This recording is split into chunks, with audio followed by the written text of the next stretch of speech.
as a society, we're dealing with a monumental challenge. Slave labor-produced products are in our marketplace, at our homes, maybe in our bedrooms, even the baby pajamas, reportedly being produced by enslaved Uyghurs. The PPEs that we use to save lives at hospitals and the society, reportedly being made by Uyghur slaves. The beauty products that have been promoted as a black gold targeting African American community have been made of Uyghur prisoners' hair.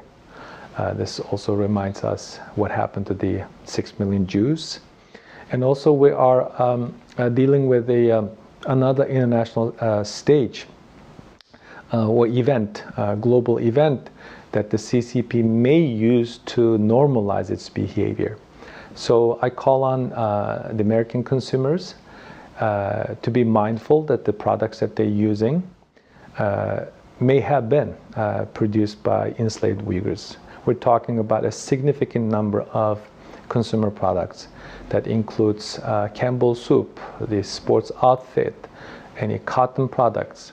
And also I want athletes, policymakers, to be mindful that the Beijing authorities may use next year's Winter Olympics as a global stage to normalize, as the case of Hitler in 1936. In the backdrop that he already had Dachau concentration camps built, Jewish women were subject to sterilization, forced labor, and 3 years later, Hitler invaded Europe. So we need to be mindful. The history does not repeat itself. We allow history to repeat.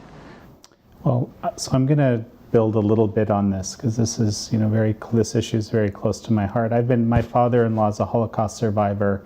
I've been very careful to try to not create any false equivalency between what happened during the Holocaust and, what Nazi Germany perpetrated and what's happening in China. But recently, there's just so many commonalities that it's very difficult to not see them, frankly. And we have, of course, Holocaust survivors as well as various Jewish groups stepping up to basically condemn what's happening in Xinjiang and other actions by the Chinese Communist Party. So where do you kind of stand on this? The Holocaust, the word should be reserved for the Jewish people. It's not Holocaust, but similar genocidal actions been taken against the Uyghurs or other Turkic Muslims in China, full stop. It's not a Holocaust, but similar criminal acts being committed. What is similar is that the CCP leaders studied the Holocaust very carefully, Nazi policies very carefully. When I was shown the China cable reported about 2 years ago, the first thing come to mind is the Hitler's playbook. Very similar method, dehumanization, sexual violence, separation of families, making that individual feel less of a human. Very similar. And this collective punishment idea. The Chinese documents use this word, 集中. 集中 means collective, collection. So they had something in mind that had already occurred in history. So because of Chinese apparent, because of China's influence around the world, because of the way that they made the world to believe that you cannot criticize China because of the potential consequences, the international community's response in the face of this industrial scale concentration camps, the ongoing genocidal campaign, even the promise such as never again a ring shallow, because the international community have failed to respond, even if those responses can be tepid, mean-daring. So this is not about the CCP anymore. This is about us, who can make difference. If we don't stop this, who knows? We might be dealing with another religious minority who has been seen as a instabilizing force or potential source for unrest or threat to their existence. So we have to be very, very bold and responses to these crimes being committed meets what cries out for global condemnation, individual collective responses from liberal democracies. So, you mentioned that Beijing is likely to try to use these upcoming Olympics to normalize all of this behavior that you just described, which I know about, but again, sent chills up my spine as you described. Some people are calling this the Genocide Olympics. They're advocating for a boycott. Your thoughts? I agree with the terminology. Historians and some Jewish people, supporters of the Jewish people, called 1936 as a Nazi Olympics.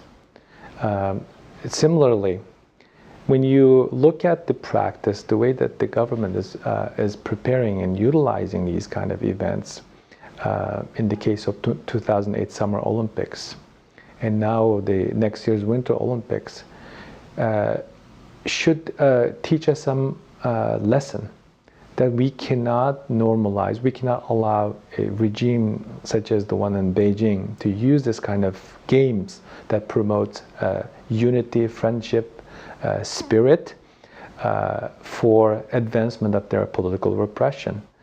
What kind of message that the international community will send to Beijing if the international community, nations repeat the same mistake as they did in 1936? There are more than 40 countries, including the United States, attended the Berlin Olympics. We may see similar attendance next year, but what kind of reaction that the Chinese will have, and what kind of oppressive policies that they may even formulate in response, that can be military, societal, political, diplomatic. So this is on us. And also, this game, if let happen as a normal international sports games or activity, will be unfair to the athletes who will be competing in the backdrop of genocidal actions, in the backdrop of industrial scale concentration camps. So what do we do about it? I think we should consider removing this Olympic to another country that does not commit genocide, or postpone it. The Summer Olympics in Tokyo was postponed because of the pandemic. It's not something unusual. The circumstances does not allow Beijing to continue to have this platform to promote its interest and normalize its behaviors. And you have, frankly, personal experience with the realities of what the CCP is all about. And I actually want to take a moment to get you to tell me a little bit about that, because a lot of people, again, just can't even imagine some of the things that you yourself have actually experienced. I always use two words to describe my life: no escape. I was born in a re-education camp during the height of the Cultural Revolution, where my young mother was detained because of her relationship with her dad, my grandfather, who was a Uyghur nationalist. And also my father, a university-educated father, was sent to a labor camp for 3 years in the countryside. So not only newly wedded couple being separated by the government, but also my mother, who was pregnant with me when she was taken into the re-education camp, went through physical, verbal abuses, and delivered me while she was injured, while she was in cast chest down. So I was born in such a horrific circumstances, but after coming to the United States, establishing my professional life, establishing a happy family life, I never thought until 2018, summer 2018, that I would even mention the way that I was born to this world. Because people need to know that this is not something new. This has been ongoing as long as I have been breathing. But the circumstances kind of compel me to come out and say, look, I've seen this movie before. I asked you to pay attention, but you did not. Now we have a much bigger problem. The Chinese Communist Party managed to establish or build industrial scale concentration camps on World's Watch, making never again a meaningless vow. And sadly, no one is raising a finger. until the United States government, starting 2019, speaking out publicly and responding with some unprecedented historic measurements. This has been part of the Uyghur life for a long time.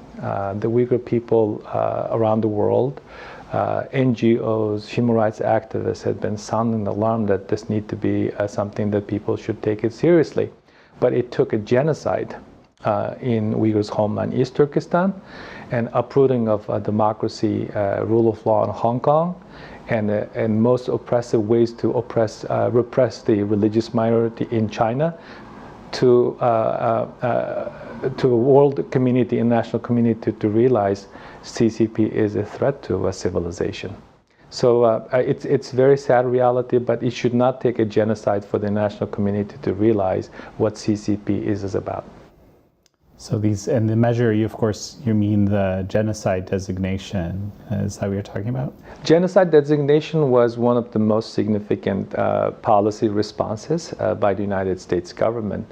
But before even that decision, from October 2019 through January 2021, the previous administration announced over 70 sanctions. I'm talking about the individual sanctions. That includes blacklisting of entities under the statute that the Commerce Department was authorized to do, and also sanctioning of 4 Chinese senior government officials, including the current Chinese Communist Party chairman, Chen Quanguo, and also Xinjiang Production Construction Corp, which is a paramilitary unit, reportedly has over 800,000 shell companies around the world, and also visa restrictions that you're aware of.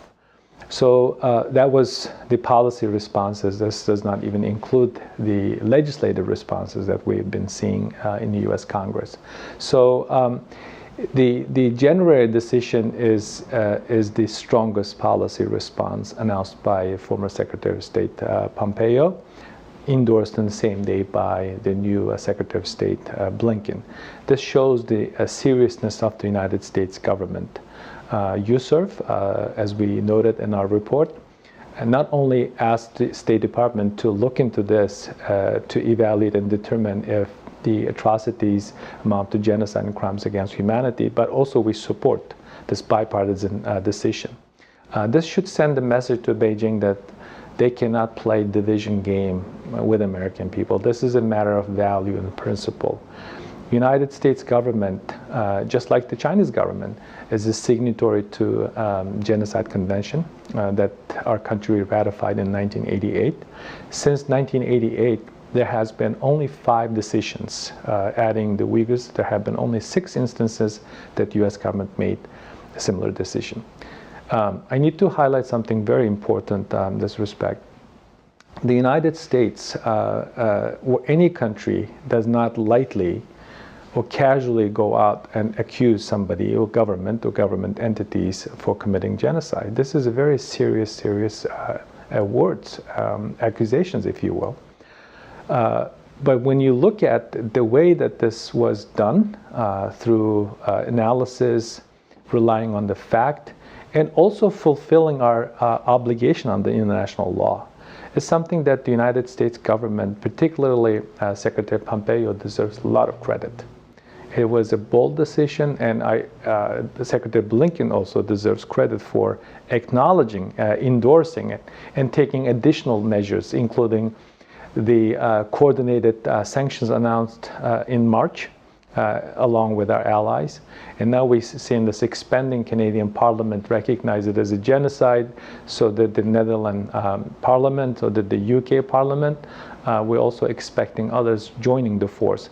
So the United States has shown true leadership on this. This has been a bipartisan, and this should be a strong message to China that this is not something that we will take lightly. This is a matter of conscience, matter of principle. This is not only a moral obligation, but the United States is legally obliged to respond on these kind of atrocities. So you've just watched a clip from an American thought leader's interview, and as you probably know, I pour my heart and soul into these.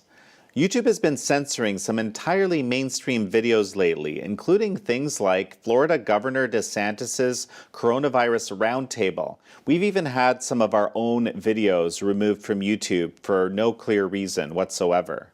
And frankly, I don't find this to be appropriate. I don't find this to be acceptable. I don't want to be sitting around thinking what YouTube may or may not feel like they want to censor.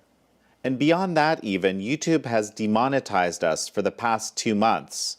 Ostensibly, we're working to resolve the issue, but our hopes are kind of fading when it comes to this. So what is our response to this? Well, we've started our own platform, epochtv. Now, epochtv is the premium Epoch Times video platform. It's got American thought leaders, but it also has The Larry Elder Show and Crossroads with Joshua Phillip and a number of other programs. So you can get Epoch TV for this low introductory rate of $4.99 a month. And in so doing, you're actually supporting the Epoch Times as an organization. You're supporting uncensored news. You're supporting groundbreaking investigative reporting. And you're supporting these deep dive interviews that I love doing so much. Please join us.